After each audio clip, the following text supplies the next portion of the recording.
Hi guys, it's been a while. Sorry about that. I had some technical issues which I'm still trying to sort out. Thanks for hanging in there, guys.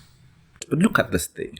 That fire in our head, it's not, of course, it's not real fire, but that fire was created only in Davinci Resolve. And the fact that it moves like fire as she moves around is what I intend to show on this tutorial. I hope you enjoy it as much as I enjoyed creating it. Let's get to this.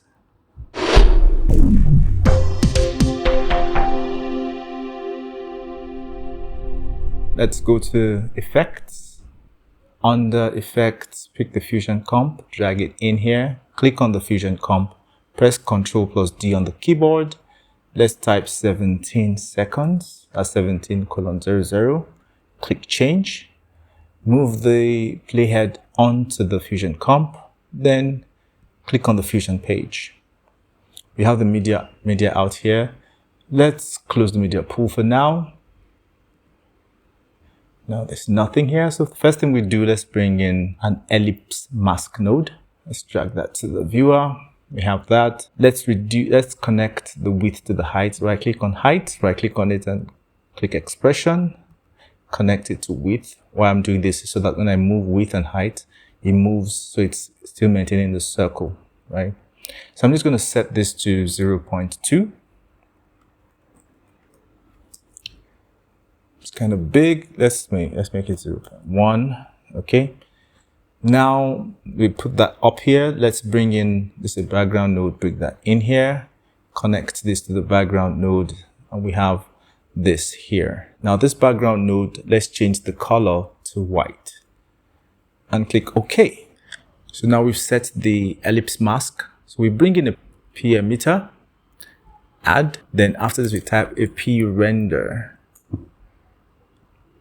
Now for the P emitter, we're going to go to under controls, set the number of particles to 1000, set the lifespan to 200, and then set the temporal distribution to randomly distributed. We go to velocity, set this to 0.075. Then we go to angle, set that to 90, angle variance to 45. And we move on to style. We change the style to blob. We go to size, leave it at 0.1, but the size variance, we just put this up a bit like so. And that's it. Then we go to region and change it from sphere to bitmap. This here will appear after we change it to bitmap. Then we can connect this background here to this input node for the P render. So for this P render now, we change it from 3D to 2D. And if we drag this to the viewer, you see we have something like this. Now from the P render now, we are going to bring in a blur node, shift spacebar, bring in a blur node, connect that, drag that to the viewer. Now that blur size for this blur node, we set it to 6. So it looks really blurred. Then we are going to bring in 3 bitmap nodes. So I'm going to click on an empty part of the node grid and press shift spacebar or control spacebar. We're going to type bitmap, click again, bitmap, click again, bitmap. We're going to connect this blur to each bitmap, the yellow input. Now for the first bitmap, we're just going to go here, the low part, set it to 0.34, and the high, set the high to 0.39. If you drag this to the viewer, you see you have something like this. Let me go to the second bitmap, set the high, set the low to 0.456, and then the high to 0.528. Then the third bitmap, set the high to 0.69, and the low, I set the low to 0.69 and then the high to 0.77. Now we are going to connect each of them to a background node. So I'm just going to drag a background node here, another background node here, another background node here.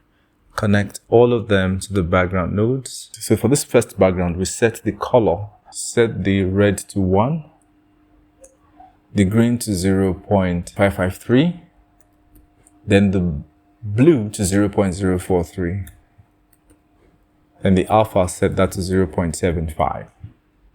For the next background, set the red to 0.937. Now all this is, I've done it, you understand, so I don't need to redo it from scratch again. So the green to 0.69 and then the blue to 0.059. And the alpha here, we set it to 0.75.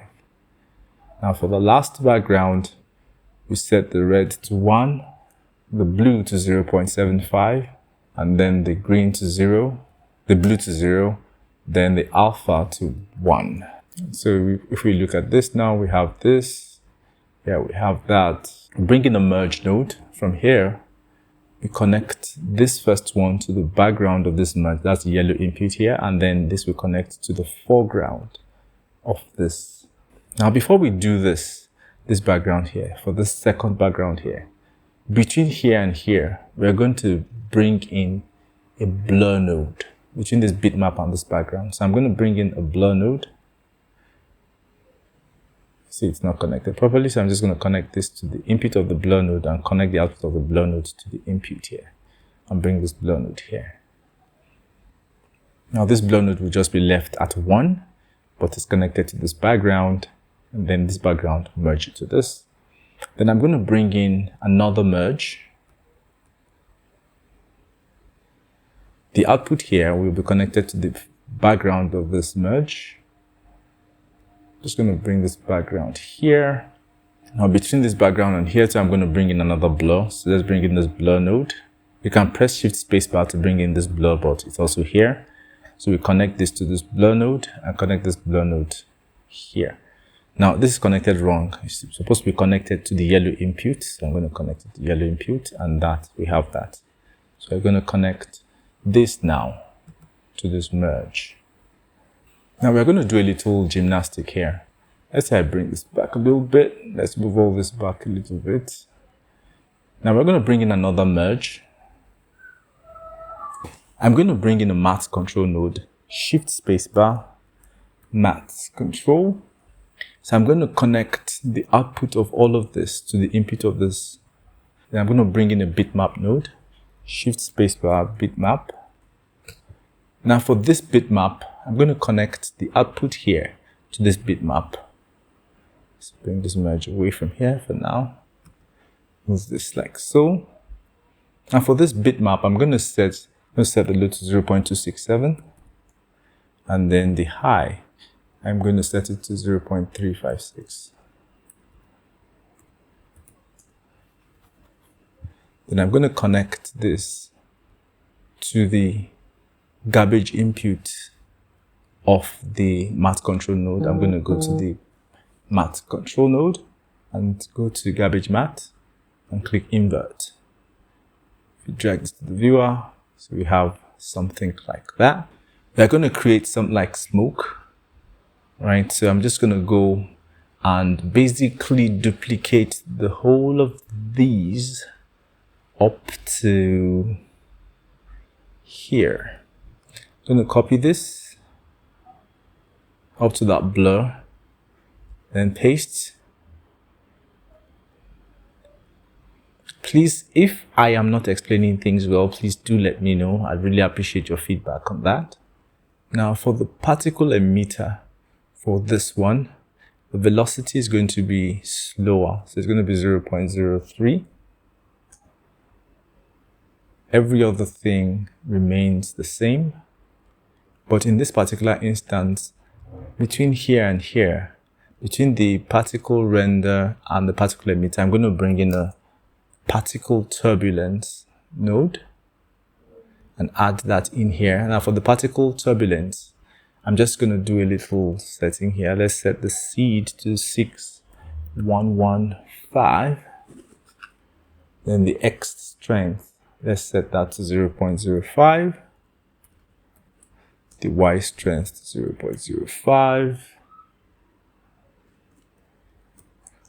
Then leave the Z at 0.1. The strength over life density, let's just set that to 50.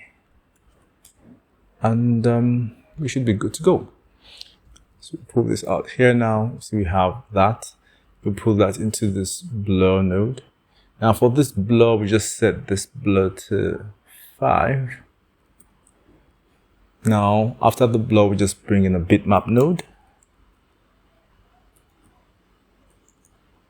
Bitmap node. Let's disconnect like that. Connect this to the yellow input of the bitmap node. Let's drag that to the viewer. We have that going. Now for the low of the bitmap node, we set that to 0.422 and we leave the high at 1. Then we bring in a background node. We connect this to the background node. Let's drag that to the viewer. So we already have the makings of the smoke, but it's too black. So I'm just going to set the red to 0.2, green to 0.2, blue to 0.2. So it has the kind of cloudy look. Then I'm going to go here. Let's just move this forward a little bit. No, let's cover that like so. Move them forward. So this is the fire, this is the smoke. I'm just going to bring in a merge node. So the smoke is going to be on top, the green, then the fire will be on the background. Drag this to the viewer so we have the makings of something that looks like fire. So if we play this back, you'll see we have this thing that looks like it's burning and all that stuff. But let's do a little thing here. Now that we've done this, let's now track this thing that looks like fire, kind of, to movement. So I'm going to bring in let's move this up a little bit. I'm going to bring in a video. So I'm going to go to the media pool. Let's bring in this video, drag this to the viewer. See this girl dancing like so. Great. So we're going to bring shift space bar type tracker, this particular tracker, and add it. Let's drag that to the viewer. Let's make it bigger so we get to see what we're working with. Now for the tracker, I don't want to use IntelliTracker, so I'm just going to click on point to add a point, then delete the IntelliTracker. Now for point, now I'm just going to click on that edge there and drag it to where I want it to be. But right now I don't like I want a place where I can see her eyes, somewhere like so. So I'm just going to drag this to where her eyes are. Usually I'd prefer to just start from the beginning. Okay, her eyes are even there at the beginning. So I'm just going to go here and drag this to where her eyes are. I can hold down Control, scroll, then we see that. So you see our eyes are there, so we can start tracking. I'd say usually you can just click on track and then it will lose track at some point. I don't want to do that. So I'm just going to do it frame by frame till I cover it from beginning to the end. So I'm just going to keep clicking on this. Like so. Click on it again. It keeps tracking her face. I want to track to a point where you see that it loses track. Then you see how you correct it.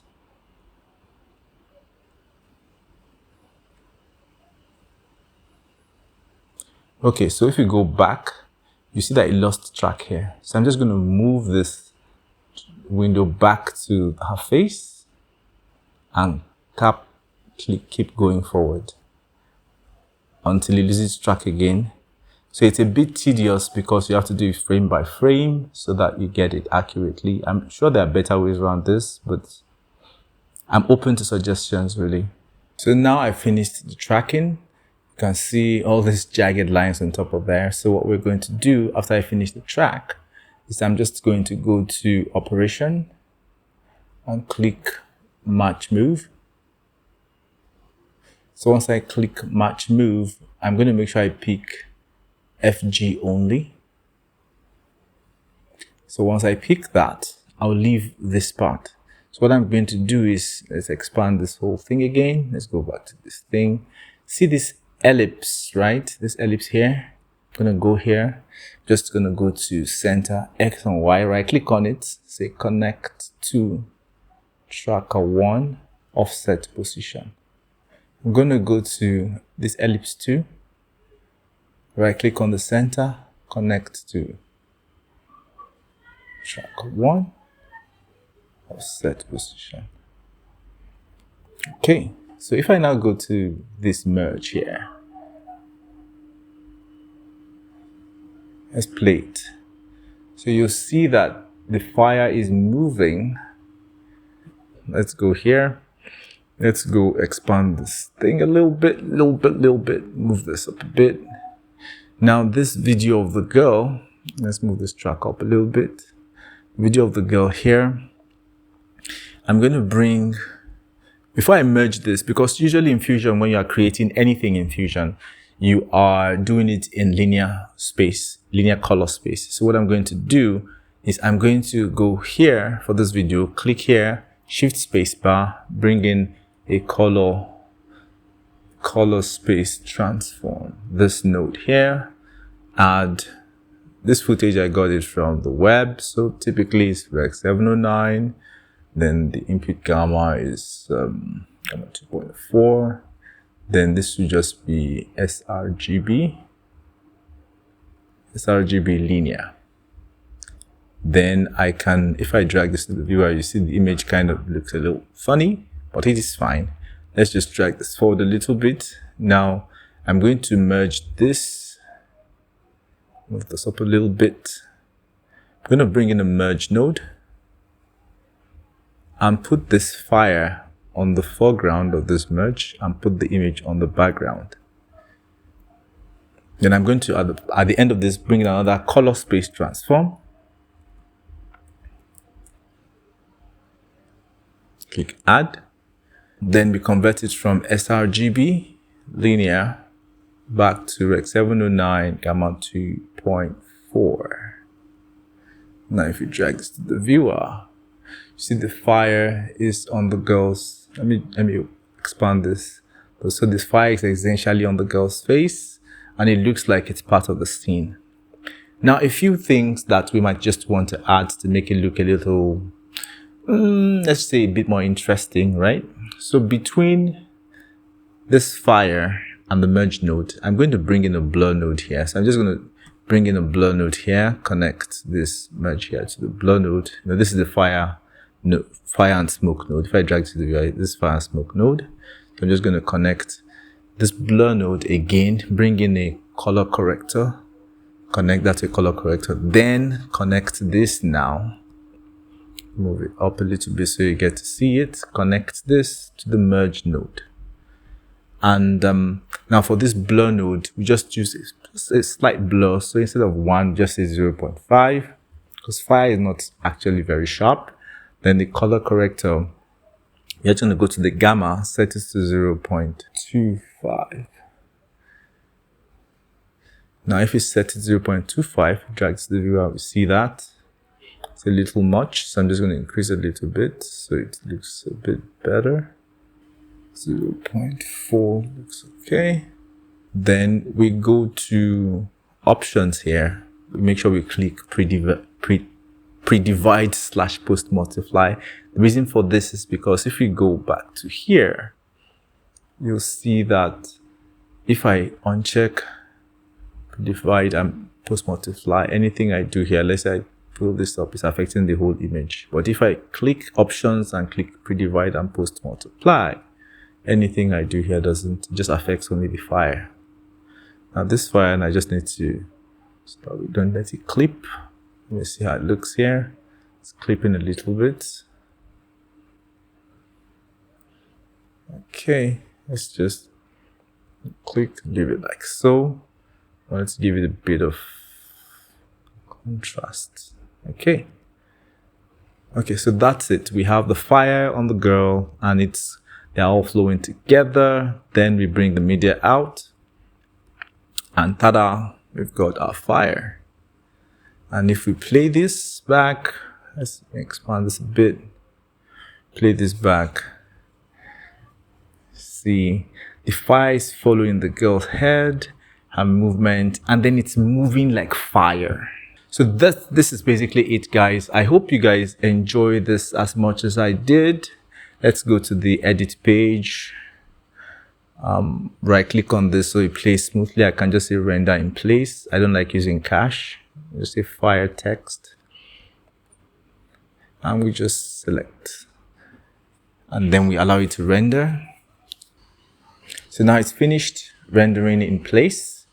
Let's press play back. So you see the fire moving on the girl's head, the way she's moving, the way it's interacting with her head. Yes, I know it doesn't really look like real fire that much and everything, but you see how the fire almost goes out because she's moving too fast, that kind of thing. So it's pretty cool stuff. So guys, that's it for this tutorial. I know it's some kind of niche tutorial just for a few people that's going to like this thing, but I kind of go for kinds of things that are interesting. So I hope you enjoyed this one. Do subscribe and see you on the next one. Cheers. Bye for now.